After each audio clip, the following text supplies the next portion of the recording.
আসসালামু আলাইকুম। গত কয়েকদিন আগে পাড়ার ছোট ভাইয়েরা একটি ফুটবল টুর্নামেন্টের আয়োজনের কথা আমাকে বলেছিল। কাজের চাপে আজকাল করতে করতে ওদের এই আয়োজনটা আমরা আর করতেই পারি নাই, তাই আজকে আমরা সিদ্ধান্ত নিয়েছি ওদের এই আয়োজনটা আমরা কমপ্লিট করে দেবো ইনশাআল্লাহ। ইদানিং খামারের কাজগুলি নিয়ে আমরা এত বেশি পরিমাণে ব্যস্ত হয়ে গিয়েছি যে কাজের বাইরেও যে আমাদের আলাদা একটা জীবন আছে এটা মনে হয় আমরা ভুলেই গেছি। ব্যস্ততা বাড়ার অন্যতম কারণ হচ্ছে আগে যেহেতু আমাদের একটা খামার ছিল আমরা এক জায়গাতেই সময় দিতাম, এখন যেহেতু দুইটা খামার আমাদেরকে দুই জায়গায় সমান তালে সময় দিতে হয়। তারপরেও এই কাজগুলির ফাঁকে আমরা সময় বের করার চেষ্টা করি যাতে আমরা নিজেরাও হালালভাবে বিনোদন দিতে পারি এবং নিতেও পারি। তো সকালবেলা আমরা মাঠে গিয়েছিলাম মাঠ দেখার জন্য, ওরা কিভাবে মাঠটাকে সাজাচ্ছে। তো এটা দেখার সময় ওরা বলল যে ভাই আমাদের ট্রফির ব্যবস্থা করেছেন কিনা। তো আমরা বললাম যে না, আমরা এখন যাচ্ছি, ট্রফিটা আমরা নিয়ে আসবো ইনশাল্লাহ, এবং ট্রফির পাশাপাশি বাকি যা আনা লাগবে সেগুলি আমরা নিয়ে আসবো। তো আমরা চলে এসেছি মুকশেদপুরে, এখান থেকেই মূলত আমরা সবকিছু কেনাকাটা করে থাকি। এটা মূলত গোপালগঞ্জের একটা উপজেলা, যদিও আমাদের বাড়ি ফরিদপুরে, আমরা নগরকান্দা উপজেলার মধ্যে নদীর এপার ওপার হওয়ার কারণে আমাদের কেনাকাটা বেশিরভাগ সময় এই মুকশেদপুরেই হয়ে থাকে। তো যাই হোক, যা যা কেনা দরকার সেগুলি আমরা কিনে নিয়েছি। এখান থেকে আমাদের এক বড় ভাই আছেন পান্নু ভাই, ওনার কাছ থেকে আমরা নিয়ে নিয়েছি আলহামদুলিল্লাহ। এখন এগুলি নিয়ে আমরা চলে যাব আমাদের মাঠে,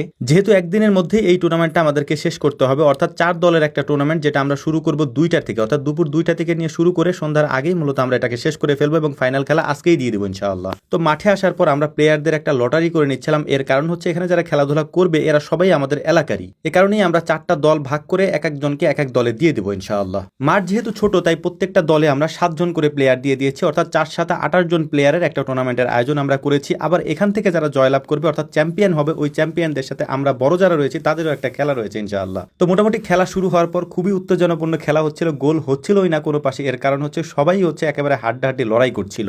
গোল যদি নাও হয় তাতেও কোনো সমস্যা নেই, কারণ আমরা যেহেতু পেনাল্টির ব্যবস্থা করে রেখেছি, কারণ একদিনের মধ্যেই এই টুর্নামেন্টটা আমাদেরকে শেষ করতে হবে। একদিন না, এক দুপুরের মধ্যেই বা এক বিকালের মধ্যেই। যেহেতু আমরা পেনাল্টির ব্যবস্থা করে রেখেছি সেটাই বারবার হচ্ছিল। এর কারণ হচ্ছে যে কোনো পাশেই তেমন একটা গোল হচ্ছিল না, তাই প্রায় প্রত্যেকটা ম্যাচই আমাদেরকে পেনাল্টি দিয়ে তারপর সমাধান করতে হচ্ছিল, জয় পরাজয় নির্ধারণ করতে হচ্ছিল। তো এক ছোট ভাইকে দায়িত্ব দিয়েছিলাম খেলাটাকে পরিপূর্ণভাবে সুন্দরভাবে পরিচালনা করার জন্য, ও খুব সুন্দরভাবে পরিচালনা করছিল আলহামদুলিল্লাহ। আমরা যেহেতু খামারে ছিলাম না তাই কয়েক ভাই আমাদের সাথে দেখা করার জন্য মাঠেই চলে এসেছিলেন। তারা মূলত এসেছেন হাফিজ বীজ ভান্ডার থেকে। আমাদের এখানে যেহেতু কয়েকদিন পরেই পেঁয়াজের চারা দেওয়া শুরু হবে, তাই ওই ভাইয়েরা হাফিজ বীজ ভান্ডার থেকে আমাদের জন্য ভালো মানের কয়েক কেজি পেঁয়াজের দানা নিয়ে এসেছেন। এর পাশাপাশি কয়েকটা গেঞ্জিও আমাদেরকে উপহার দিয়ে গিয়েছেন আলহামদুলিল্লাহ। তো যাই হোক, দেখতে দেখতে আমাদের খেলাটাও প্রায় শেষ পর্যায়ে চলে এসেছে। ফাইনাল ম্যাচে কোনো দল গোল না দেওয়ার কারণে আমাদেরকে পেনাল্টির আয়োজন করতে হয়। সেখানেও চরম উত্তেজনা, কোনো দলই গোল দিতে পারছিল না। আমরা 3টা করে পেনাল্টির আয়োজন করেছি, অর্থাৎ প্রত্যেক দল 3টা করে পেনাল্টি দিতে পারবে, কিন্তু সেই 3টাতে যদি গোল না হয় তারপর আবারও একটা করে পেনাল্টির আয়োজন আমরা করেছিলাম, কিন্তু কোনো দলই 3টা পেনাল্টি দিয়ে গোল করতে পারেনি, অর্থাৎ সমতা রয়েছে।